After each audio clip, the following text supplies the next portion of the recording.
प्रमाणपत्र चलेर बस्नु प्रमाणपत्र बोकेर बस्नु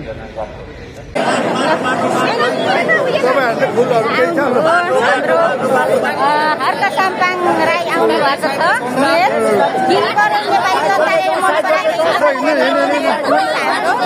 उहाँलाई स्वागत गर्नु सबैजना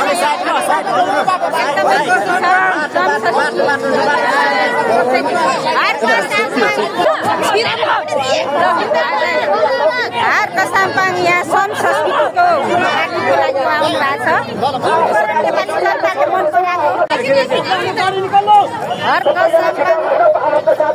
3 करोड नेपाली जनताले चाहिँ उहाँबाट धेरै कुराहरू सिक्नु पाएको छ र उहाँ चाहिँ आज काठमाडौँ यहाँ एयरपोर्टबाट चाहिँ उहाँ प्रस्थान गर्दै हुनुहुन्छ। उहाँलाई धेरै धेरै स्वागत गर्दै हामीले उहाँ सँगसँगै अब हामीहरू जाँदैछौँ र सबैजना साथीहरू आउनु होला।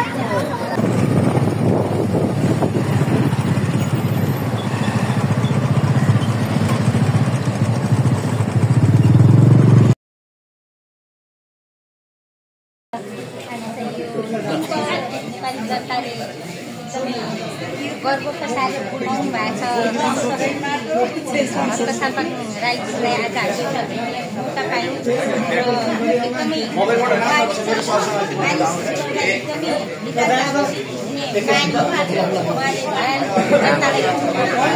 त्यसै गरी उहाँले चाहिँ यो सम संस्कृति राम्रोसँग जनताहरूलाई अगाडि बढाउने र देशको काम विकासको लागि लाग्दै हुनुहुन्छ। त्यसको लागि सम्पूर्ण नेपाली दाजुभाइ दिदीबहिनीहरूलाई म विनम्र अनुरोध गर्न चाहन्छु कि हाम्रो हर्क साम्पाङ सरलाई सबैजनाले साथ दिउँ, किनभने राम्रो नेताको हामीलाई विदेशमा खाँचो छ।